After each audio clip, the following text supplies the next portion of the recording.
In 2009, I moved to New York, and while I was there, I was asked to speak at a conference in Toronto. And at the time, I was writing a book about creativity and disability. And I found Professor John Kennedy, Dr. John Kennedy, from the University of Toronto, who has studied art and blindness for over 30 years. So I thought, well, while I'm in Toronto speaking at this conference, I'll see if I can meet with him, which I did. And in return for a lot of information about art and blindness, he also told me about an institute in New York where I was living called Beyond Art Beyond Sight Institute. And I got involved with them. So as a result, I was helping to train docents, do proper sighted guide techniques, and how to describe art and how to essentially accommodate blind patrons. And in New York, the various galleries do offer tours that are specialized for blind people. During one of these tours, I met an artist who is in this exhibit today. His name is Busser Howell.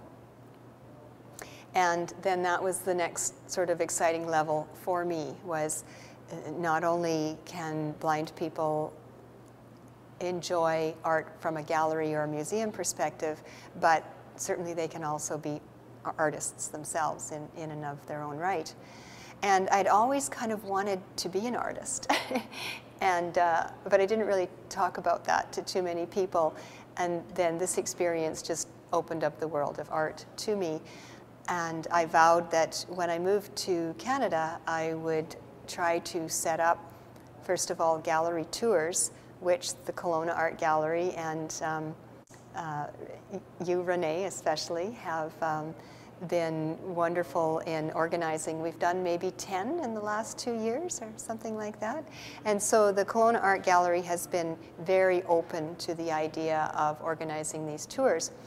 And as I continued to start to experience art for myself as an artist, I then started to wonder about the idea of an exhibit of works by blind artists. And by then, besides Busser, I started to hear more and more about the work of Eriko Watanabe through John Kennedy and my continuing work with him. And just around the time that I started to build up my own collection of work, I then got an email from a theater colleague, Bruce Horak, saying that he has put together an exhibit. And so I really started to think, well, we have enough.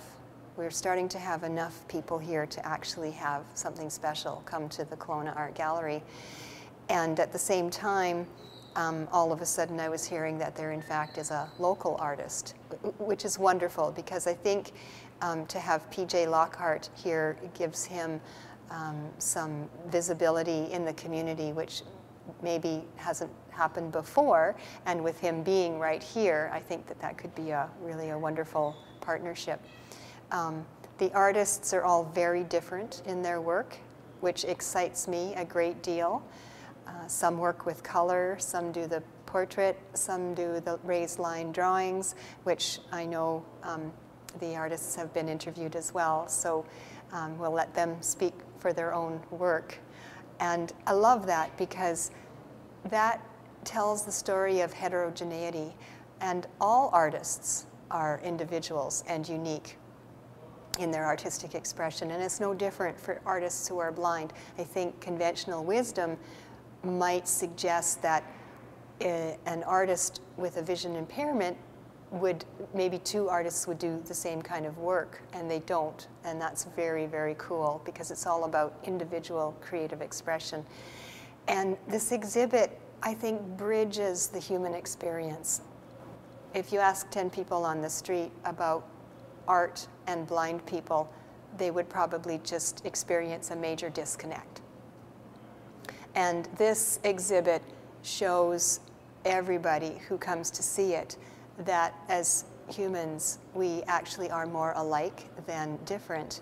and that, yes, blind people can be artists as well, and in fact enjoy art.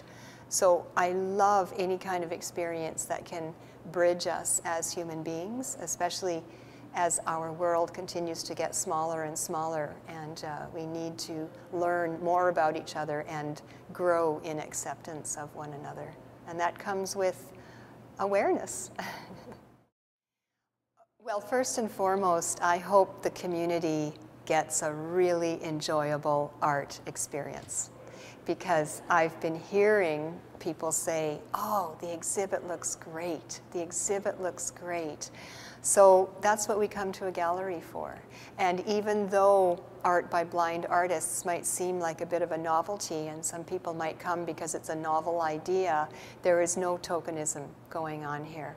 All of the artists are very skilled in their craft, and first and foremost, I really do want the public to come and be interested in the art itself. I also would like the public to be interested in the story that surrounds each artist, because as individuals they're very different as well. They come from different cultures, different parts of the planet. They have different experiences with their blindness. They have different life experiences, and that all really lends itself to who they are as individual artists. And so I hope there's an opportunity to get to know them individually. And then also just that bridging of the human experience, that people wouldn't really believe that someone who is blind can be an artist or enjoy art. And of course, this exhibit will challenge that conventional thinking, and I really love that. Also, the heterogeneity of the art. I love the fact that the four artists are so different, and I'm really, really excited to have the public experience that